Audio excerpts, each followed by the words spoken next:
Hello, welcome to Chinese Folk Tales. I'm Paul Osborne, and I've got a wonderful story to tell you. I really hope you enjoy it. This one is about one of the most famous Chinese philosophers ever to have lived. His name was Laozi, but he also went by other names: Li Er, Sage Ancestor, or even the mysterious and primordial emperor of the Great Way. He's most famous for writing a great book called the Tao Te Ching, in which he explained the way he believed the world worked and how we should live within it. This was around 2,500 years ago. You might be wondering how relevant his ideas are now, but many are as fresh as the day he wrote them. Maybe you've heard this one. The journey of 1,000 miles begins with a single step. That's one of his. And there are plenty more. 81 altogether, in fact. Needless to say, as such a big figure in Chinese history, so many stories have been written about him that it's not always clear which are true and which are not. But, as Laozi would say, whether it's true or not, it really doesn't matter. Not if you enjoy it and you learn something from it. Anyway, one day, the great philosopher Laozi decided he wanted a new servant to help him about the house and to carry his bags when he travelled and to run errands for him to the shops. He asked around the neighbourhood and had all but given up when there was a knock at the door. He opened it to find a man lying on his doorstep. Hello, what have we here? Laozi, most esteemed philosopher. Yes? I come in hope of being your servant. Oh, good. I wondered when you might come. Were you expecting me? I was neither expecting to see you, nor was I not expecting you. I act without expectation. The young man who wished to be his servant was confused. But that's neither here nor there. Can you start immediately? Most wondrous philosopher, indeed I can. Okay, that's good. And Laozi set him to work.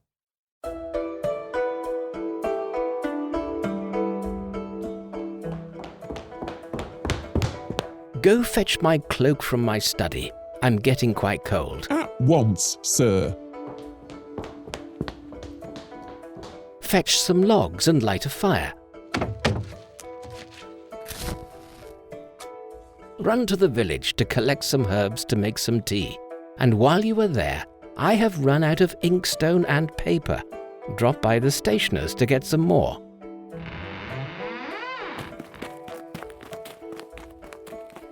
And the young man carried out all his chores swiftly and efficiently.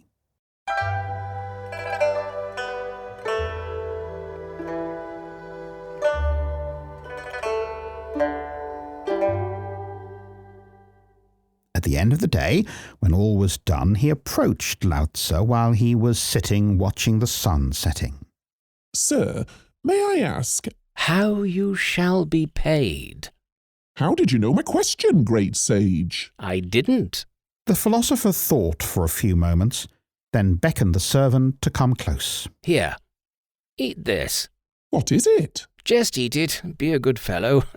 Then we can talk wages. I hate talking about money on an empty stomach. And the servant ate the thing that Laozi had given him, a little metal pill which had some writing on it.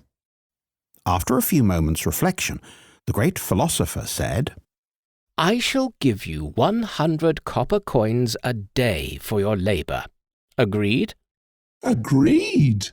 The servant thought it a very good price and looked forward eagerly to his first payday.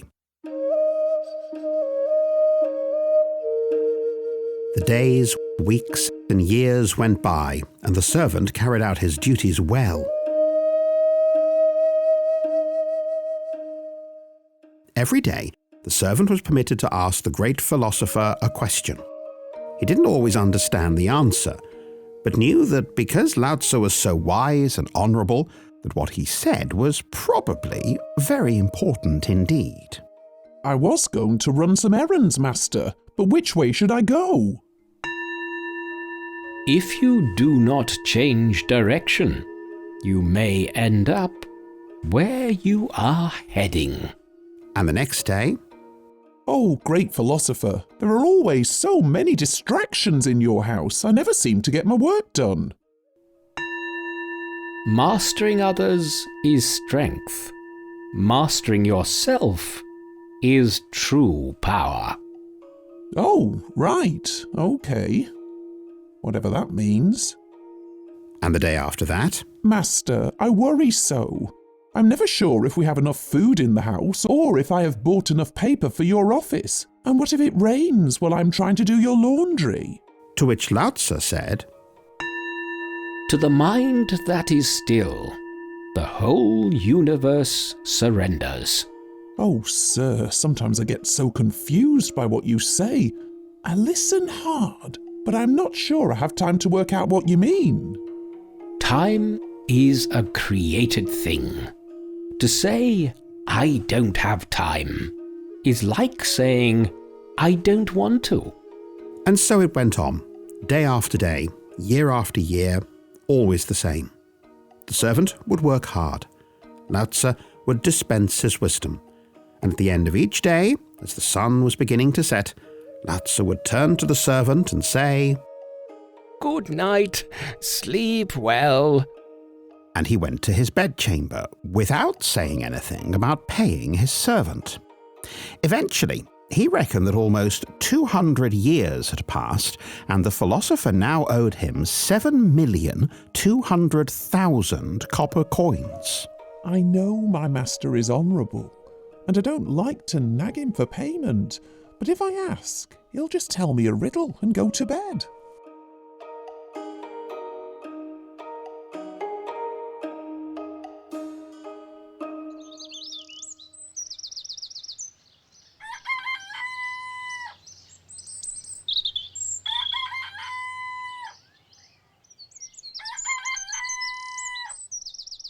The next morning the servant was awoken early.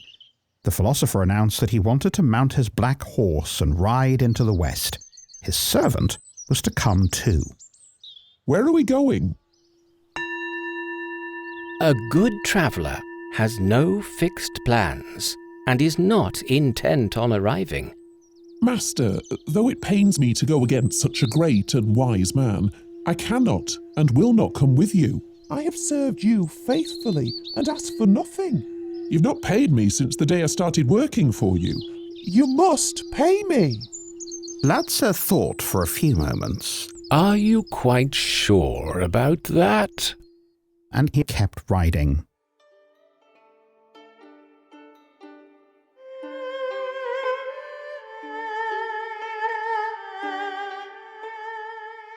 Eventually, they reached the Hangu Pass, the gateway to the west. When they reached the house of the guardian of the pass, red clouds appeared in the sky. The guardian knew this was a sign that a wise man was drawing near, and he came out of his gatehouse to greet him. He looked at the old man and his servant. Hello, hello. What have we got here then? The sky said there was a wise man approaching. You don't look all that wise. Laozi stared at him for a moment and then stuck his tongue out.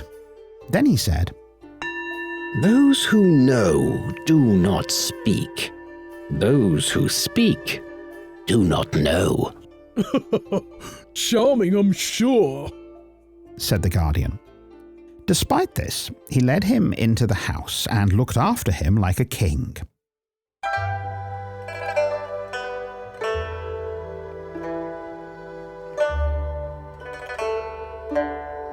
While they were chatting over dinner, Laozi's servant ate with the servant of the guardian. As they were in the same line of work, they got on well, and soon Laozi's servant was telling his new friend all his problems. And I have to cook and clean, tidy his study, wash his beard, and clean up after his horse. That's awful. And he's not paid me in 200 years. Are you sure?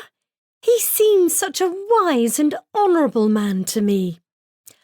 I'll tell you what, why don't I have a word with my master, see if he can't talk with the philosopher to get you paid? Would you? That would be great. It's worth a try.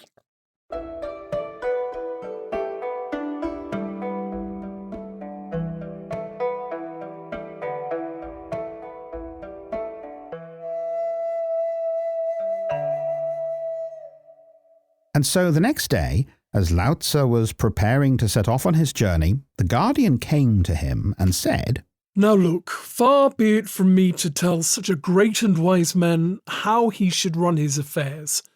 But I understand that you haven't paid your servant for 200 years. Is he not a good servant? Laozi seemed to think for a moment. Then he called his servant over and slapped him on the back of the neck so hard that a little metal pill flew out. It was the same one he'd swallowed all those years ago. Be content with what you have. Rejoice in the way things are. When you realize there is nothing lacking, the whole world belongs to you. All those years ago, I was poor and had no money to give you.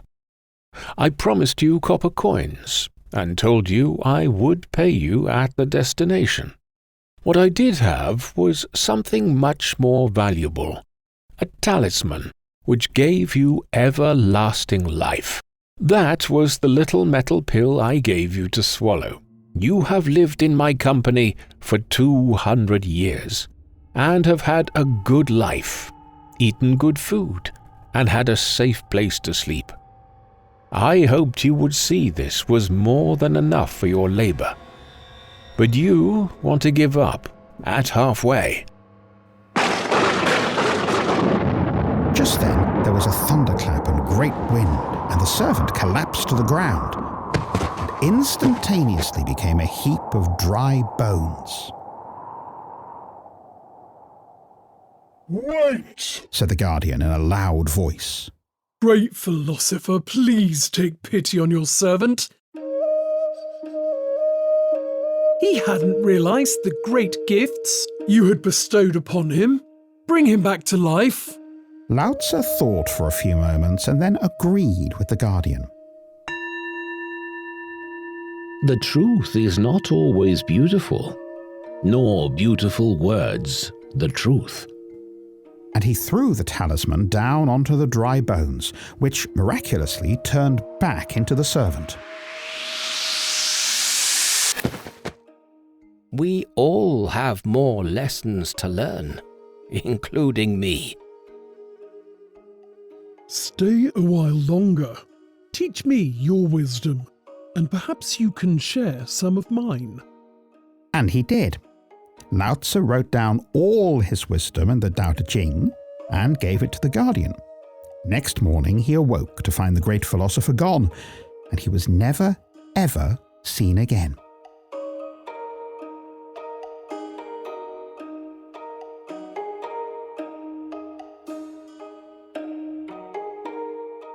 So, there you go. Money isn't everything. Be happy with what you have, and always be open to learning from others. And with that, we conclude this episode of Chinese Folk Tales. Thanks for listening. If you like our stories, do give this podcast a 5-star rating. Leave your comment and share it with your friends. To hear more, please subscribe to Chinese Folk Tales on all major podcast platforms. We'll see you next time. Bye for now.